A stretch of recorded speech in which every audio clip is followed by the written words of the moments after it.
गोवंश हत्याबंदी कायदा नव्हे, हा गोपालक हत्याबंदी कायदा बनलेला आहे।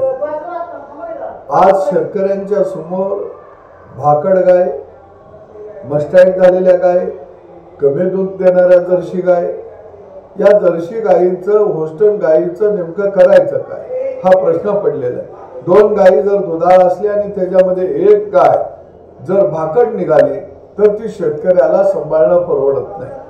जर्सी गायला आणि म्हशीला जर गोऱ्या झाला तर तो आज अवतालाही चालत नाही, बाजारातही त्याला विकता येत नाही। आणि म्हणून एका बाजूला शेतकरी कर्ज काढून दुधाचा धंदा उभा करत आहे आणि त्याच्यावरती अनुत्पादक जनावर एक दोन जर भार म्हणून पडलं तर तो धंदा निश्चितपणाने त्याचा तोट्याचा होत आहे। आणि गोरक्षक हे जनावर बाहेर विकायचं म्हणलं तर रस्तोरस्ती अडवत आहेत, खंडणी बांधव बनवून खंडण्या गोळा करत आहेत आणि याचा फटका निश्चितपणाने गावगाड्यातल्या शेतकऱ्याला बसत आहे। पूर्वी भाकड जनावराला 25,000 30,000 रुपये मिळायचे, त्याच्यामध्ये 20-25,000 रुपये घातलं की नवीन जनावर घेता यायचं।